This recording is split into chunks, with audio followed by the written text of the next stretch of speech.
Hi, I'm Jack Aernecke, and welcome to the Capital Region Real Estate Today program.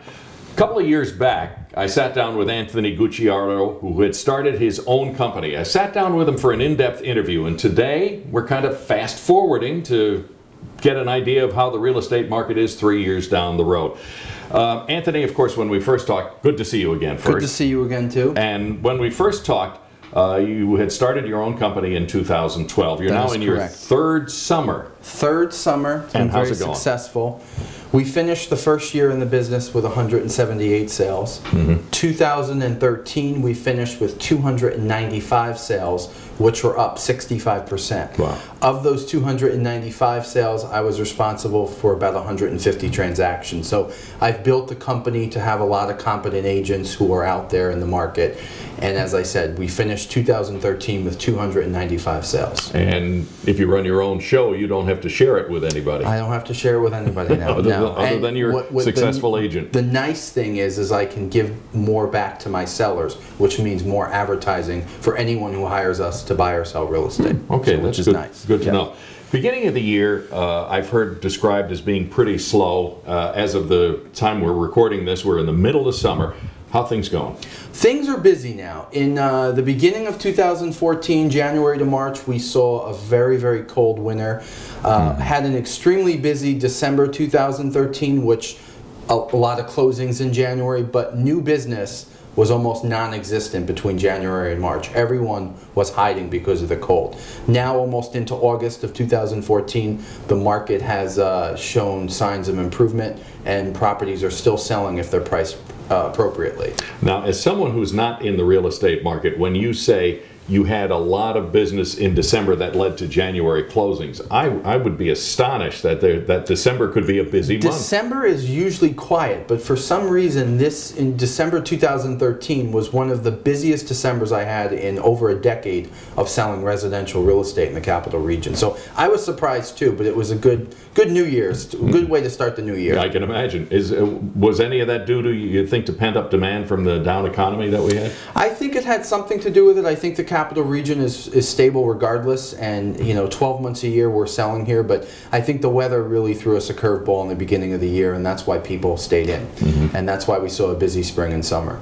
Now, generally, the economy around here is described as a little better than a lot of other places in New York State, particularly to the markets to the west of here, and I'm not counting down New York City. I would agree. How has the economy affected your ability to perform?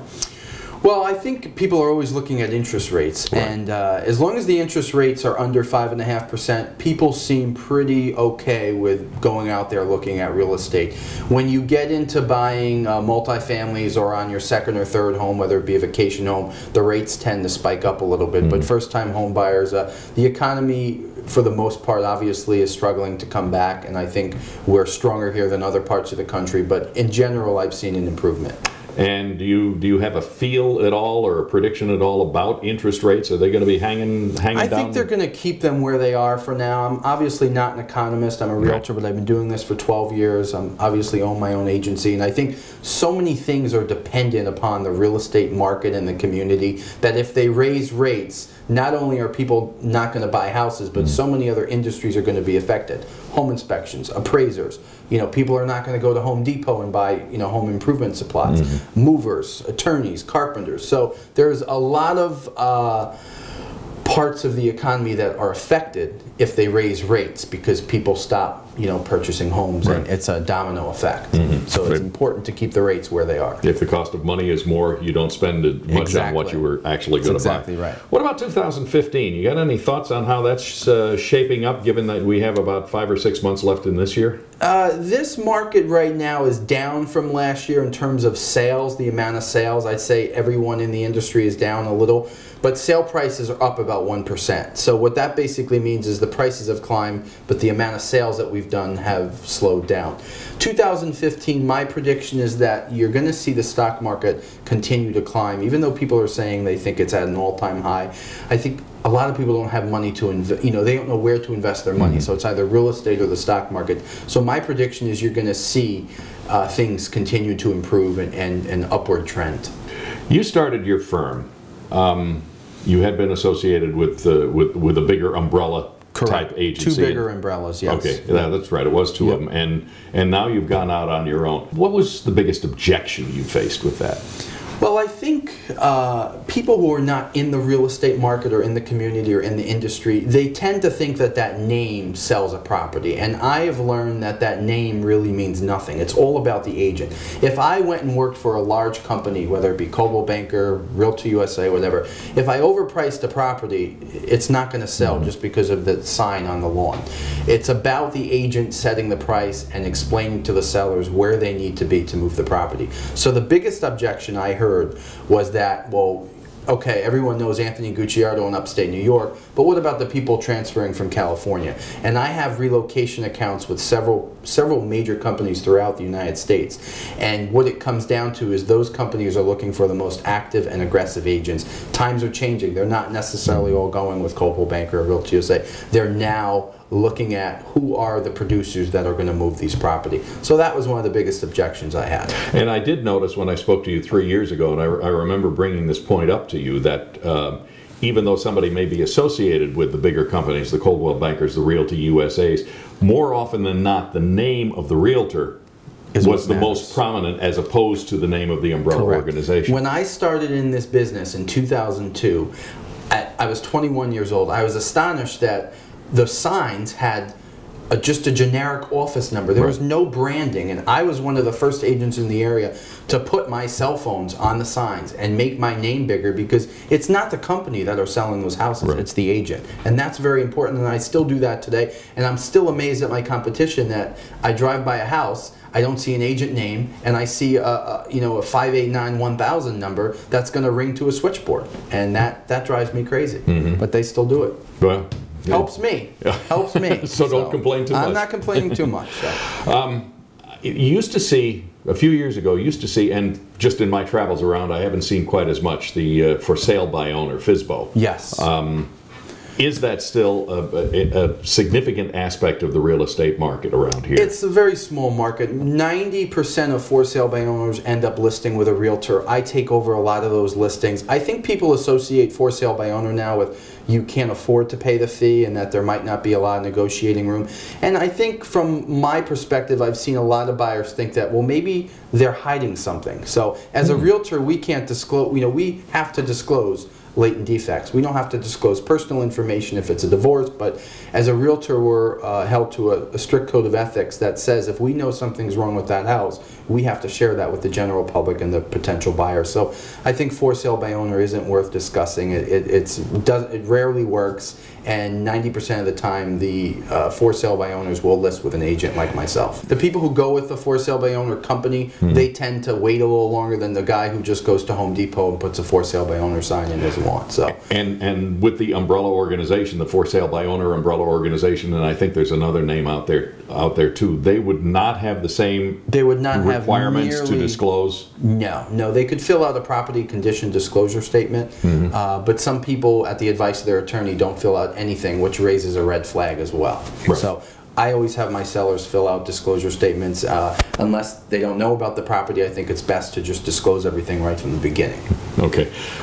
Times Union article recently said that 30% of your clients had previously listed with another realtor before hiring you. Yes. Tell me what happens when you get that listing after it's been listed before. A lot of sellers, everyone seems to know a realtor, and what happens, Jack, is a seller will hire a realtor and it becomes a headache. And then I become that seller's aspirin. They call me, they want to get out of the contract, they're having horrible problems. It happens 3-4 times a week to me where somebody's working with a realtor, the realtor goes on vacation for 6 months, or the realtor's in Mongolia, or they found out the realtor's a part-time bartender and they just get discouraged and they call me to, as I said, try and save the transaction. Now, I can't really give them much advice because they're under contract with another broker.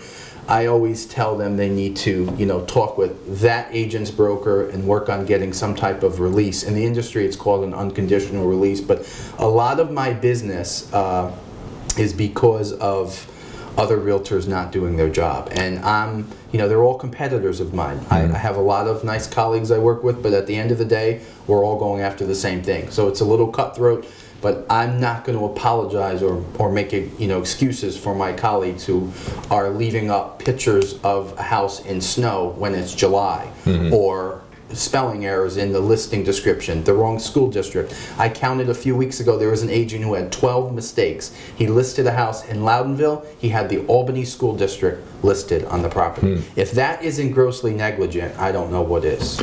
And so those are the things that you do differently then? I'm not going to explain too much on the show because I have a feeling my competitors watch this show and try and get ideas, but I will tell you that 95% of the time, if you're listed with another broker and then you come over to me, if you were unable to sell with that previous broker, 95% of the time I get the house sold. So that happens a lot. Now, you had mentioned getting out of a contract. And I haven't sold a house in a long, long time, but it's usually like a 6-month agreement? 6 to a 12-month agreement. How do you get out of that? Well, it's known as an unconditional withdrawal agreement, and many people this year, fired their realtor and wound up hiring me. I don't give too much advice other than, you have to work it out with your agent and you have to part ways some way. But it is possible to do. And if I work with someone who maybe just we don't see eye to eye, personalities clash, I do the same thing. Right. So when you're not happy with someone, sometimes you just have to move on. You've been in business for 12 years now? This is my 12th summer, yes, okay. 12 years. There are other agents around here who have been in business for 30 years, 30 years plus. Yes, isn't that experience important? Well, here's the thing. That experience is great, but if somebody's been doing this for 30 years and now they're off to Vietnam or Mongolia or Africa or California, or they're traveling a lot, you may get put on the back burner, or you may be assigned to their secretary, their daughter, their brother, whoever they're turning over the business. So I have found that the people in the business a long time tend to be slowing down, which is fine. Maybe you want to help that agent out, but I get a lot of complaints, as I said, about other realtors and that, well, she didn't tell us she was going on vacation for 3 weeks and we haven't been able to reach her. Forbes magazine says that 99% of people list their home as their biggest asset. Why would you want to turn over a listing to somebody who's going to be away for 3 weeks or 4 weeks? Unless you disclose it from the beginning. If I list your house and I say, I have to be honest, August 15th I'm going away for a week, I will have my phone on, I will be checking email, and I have somebody covering for me, that's perfectly fine. What I get from a lot of my sellers is, she never told us she was going away. I see. He never told us he was going away. He didn't tell us he only worked 6 months a year. So that problem comes up a lot. We're going to take just a little break in this discussion so we can look at a different aspect of things.